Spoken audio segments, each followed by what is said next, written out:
বাচ্চাদের অন্নপ্রাশনে একজন নির্দিষ্ট ব্যক্তি অন্ন দেয়।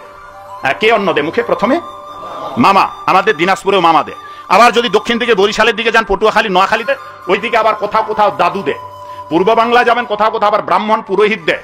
কাটটা ঠিক? শুধু তাই নয়, বাচ্চাটা যদি মামা না, তবে দেখবেন যে ওই অনুষ্ঠানে একটা হঠাৎ মামা তৈরি হয়ে গেছে। হ্যাঁ, সেই থেকে বাংলা একটা প্রবাদ আছে, নাই মামার থেকে কানা মামা ভালো। ওই যে চার চোখ লাগাইছে ভাই, ওই লোকটাকেও যদি জিজ্ঞাসা করেন, হ্যাঁ বাচ্চার অন্নপ্রাশনে মামাকে দিয়ে অন্ন দিতে হবে, ওইখানেও মা একটা, মায়ের চারটা চোখ লাগানো আছে। ওই মাকেও যদি জিজ্ঞাসা করেন যে মা, হ্যাঁ ব্রিটিশ গেল, পাকিস্তান গেল, বাংলাদেশ এলো, এখনো মামাকে দিয়েই বাচ্চার মুখে অন্নপ্রাশনে অন্ন দেওয়া হচ্ছে। কোন শাস্ত্রে আছে? কি বলবেন?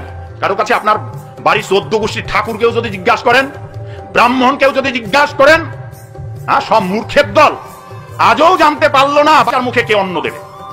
পরিষ্কার ষড়গোস্বামীদের একজন গোপাল ভট্ট গোস্বামী, চৈতন্য মহাপ্রভুর আদেশ প্রাপ্ত ভক্ত, তারা বিধান দিয়ে গিয়েছেন যে বাচ্চার অন্নপ্রাশনে কি মন্ত্রে বাচ্চার মুখে অন্ন দেবেন, কে অন্ন দেবেন। জানতে চান আপনারা কে মুখে অন্ন দেবেন? মা? আপনারা জানেন? প্রথমে বাবা অন্ন দেবেন, তারপর মা দেবেন, তারপর দাদু দিদা, এরপর আত্মীয় স্বজন, বংশের লোকেরা, তারপর আত্মীয় স্বজন। পরিষ্কার লেখা আছে, কিন্তু আজও আপনারা জানলেন না বাচ্চার মুখে কে অন্ন দেবে।